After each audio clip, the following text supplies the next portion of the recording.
2 अक्टूबर 1869 में गुजरात के पोरबंदर में एक बालक का जन्म होता है जिसका नाम मोहनदास रखा जाता है। किसी को इस बात का अंदाजा नहीं था कि ये बालक आगे चलकर इस देश का राष्ट्रपिता बन जाएगा। हम बात कर रहे हैं गांधी जी के बारे में। गांधी जी ने हमें अहिंसा पे चलने के लिए प्रेरित किया और हमें अहिंसा पर चलते हुए ही हमें ये दिखाया कि स्वतंत्रता संग्राम जैसे महायुद्ध को भी हम अहिंसा से ही जीत सकते हैं। हिंसा की कहीं पर कोई आवश्यकता नहीं होती है। गांधी जी ने हमें बताया कि आप जैसा परिवर्तन अपने समाज में चाहते हो वैसा परिवर्तन सबसे पहले अपने भीतर लाओ।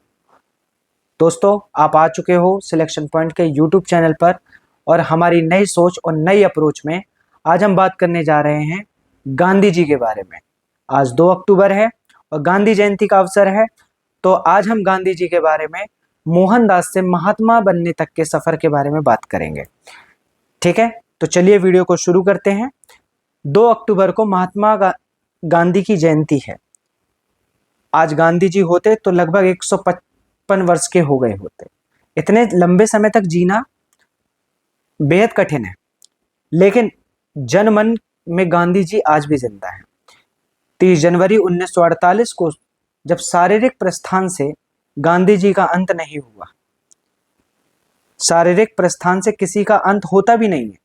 अपनी मौत के बाद भी सभी लोग जीते हैं, लेकिन कुछ कम कुछ ज्यादा जीते हैं। गांधी शारीरिक रूप से 125 वर्ष तक जीने की इच्छा रखते थे, लेकिन तत्कालिक हिंदुस्तान की हालत को देखते हुए 79 वर्ष की आयु में ही उन्होंने कहा कि मैं अब जिंदा रहकर क्या करूंगा, अब मैं और जीना नहीं चाहता। गांधी हमारे बीच में नहीं रहे, लेकिन उनके विचारों का प्रसार लगातार होता रहा है और होता रहेगा। हरिजन में उन्होंने लिखा था कि उम्र से बूढ़ा होने पर भी मुझे नहीं लगता कि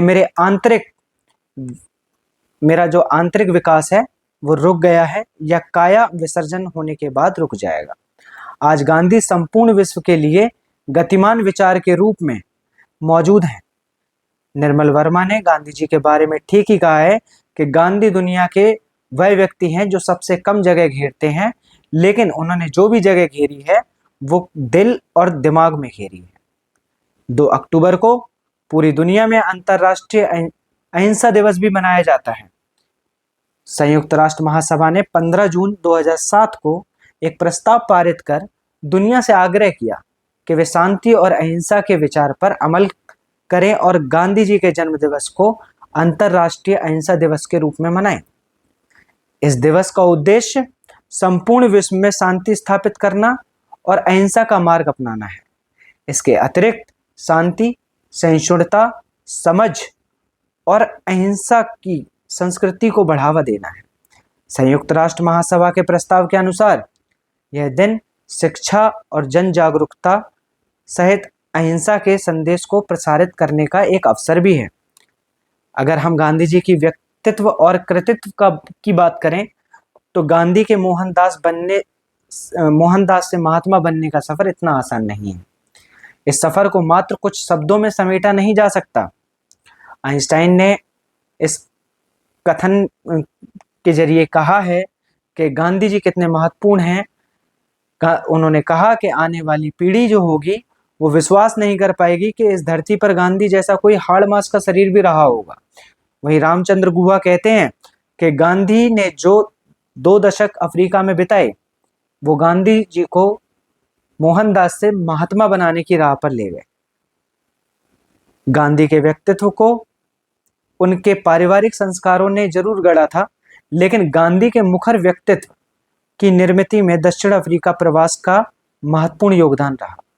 दक्षिण अफ्रीका में प्रवास के 21 वर्षों में गांधी का जीवन और विचार कई महत्वपूर्ण बदलावों से गुजरता रहा। उनके विचार और उनका जीवन कई बदलावों से गुजरे। ठीक है, उन्होंने अपने अंदर कई प्रकार के सुधार किए।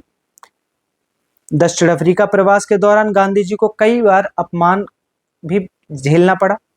उन्होंने इस अपमान के विरुद्ध में संघर्ष की राह का चुनाव किया। दक्षिण अफ्रीका में ही उन्होंने सार्वजनिक जीवन में पदार्पण किया और उसे लगातार विस्तारित करते रहे।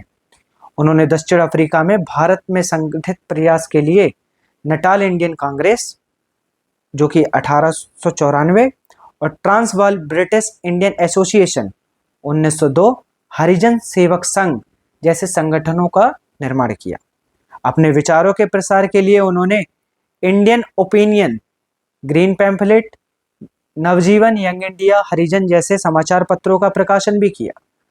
अपने विचारों को मूर्त रूप देने के लिए फिनिक्स आश्रम, टॉलस्टॉय फार्म, साबरमती और सेवाग्राम जैसे महत्वपूर्ण आश्रमों की स्थापना की, जो कि स्वराज प्राप्ति में बहुत ही लाभकारी साबित हुए। अगर हम राष्ट्रीय आंदोलन और गांधी जी की बात करें तो राष्ट्रीय आंदोलन की कल्पना गांधी जी के बिना नहीं की जा सकती। दक्षिण अफ्रीका से लौटते समय गांधी जी के पास एक सुस्पष्ट कार्यपद्धति, भारत के पुनरुत्थान के लिए एक सुविचारिक कार्यक्रम था। चंपारण आंदोलन 1917, खेड़ा सत्याग्रह 1918, अहमदाबाद मिल 1918 में सफल नेतृत्व की बदौलत गांधी जी भारत आगमन के 4 साल के अंदर ही प्रभावशाली राष्ट्रीय नेता के तौर पर उभर गए थे। उनकी नैतिकवादी भाषा, जटिल व्यक्तित्व, स्पष्ट दृष्टि, सांस्कृतिक प्रतीकों का इस्तेमाल, आचरण और असाधारण आत्मविश्वास ने देशवासियों को प्रभावित किया। असहयोग आंदोलन, सविनय अवज्ञा आंदोलन 1930 और भारत छोड़ो आंदोलन 1942 गांधी के प्रयोगों के माध्यम से भारतीय जनमानस का ब्रिटिश उपनिवेशवादी सत्ता के प्रति आक्रोश को अभिव्यक्त करने का माध्यम बना, जिससे स्वाधीनता की राह आसान हुई।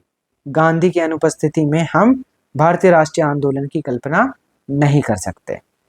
गांधी जी के चिंतनों के बारे में अगर बात की जाए तो उनके विचार बिल्कुल अलग थे।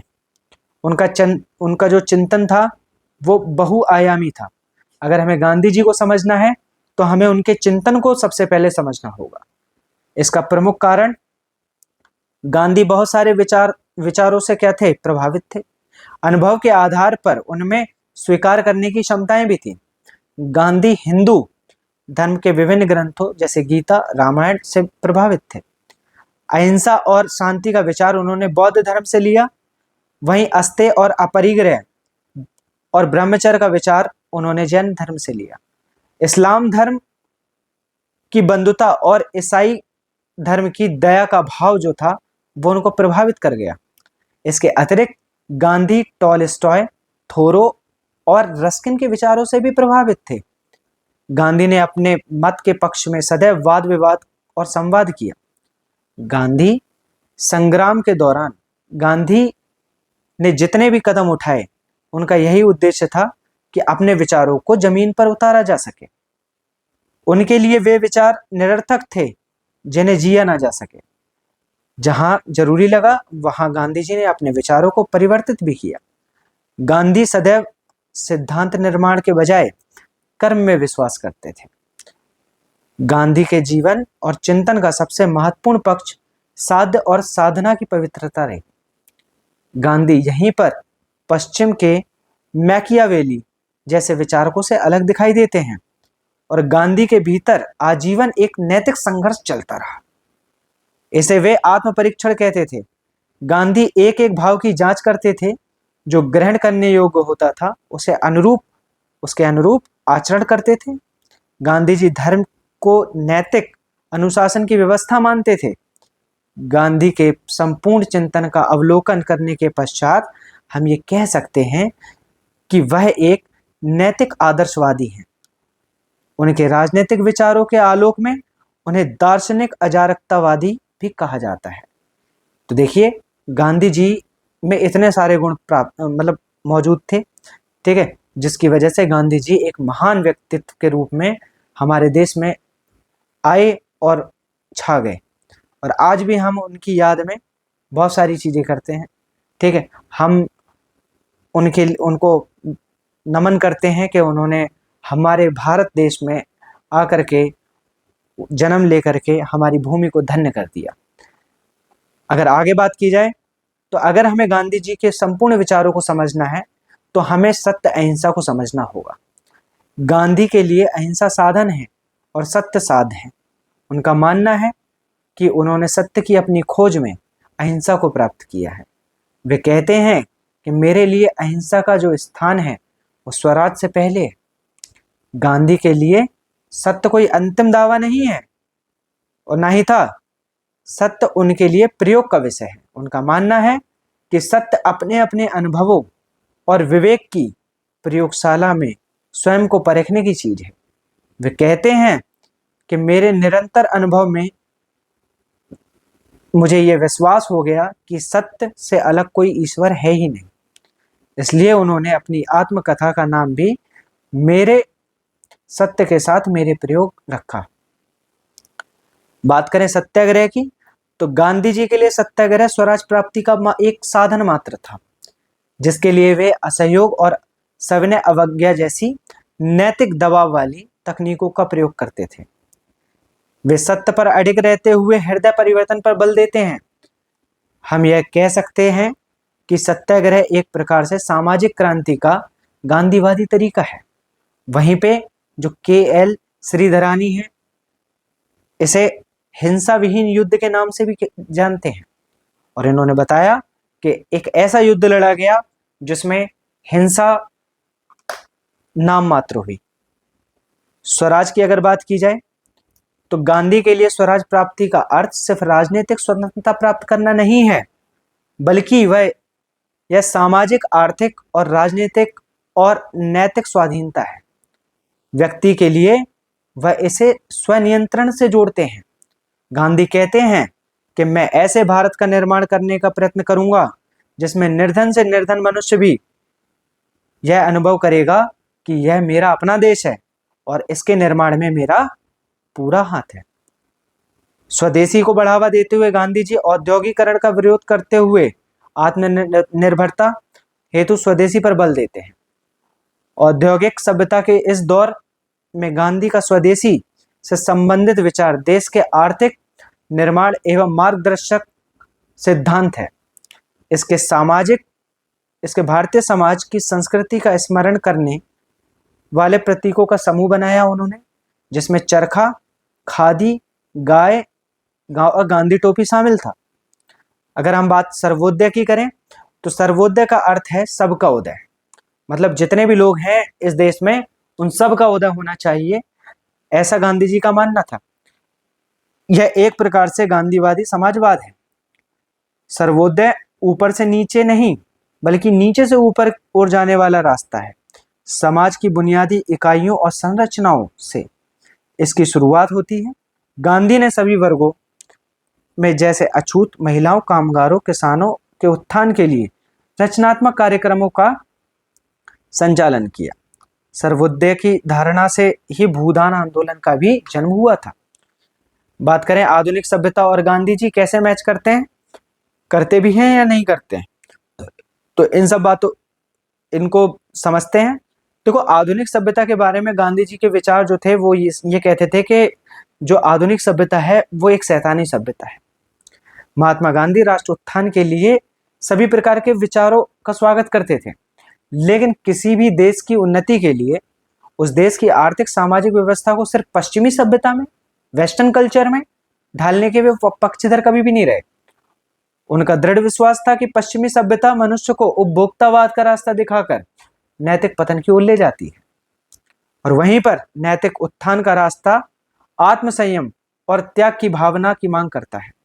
गांधी जी ने पश्चिमी सभ्यता और आधुनिक सभ्यता को समवर्ती मानते हुए उसकी विस्तृत समीक्षा की और वर्ष 1927 में यंग इंडिया के अंतर्गत उन्होंने लिखा है कि मैं नहीं मानता कि इच्छाओं को बढ़ाने, उनकी पूर्ति के साधन जुटाने से संसार अपने लक्ष्य की ओर एक कदम बढ़ पाएगा।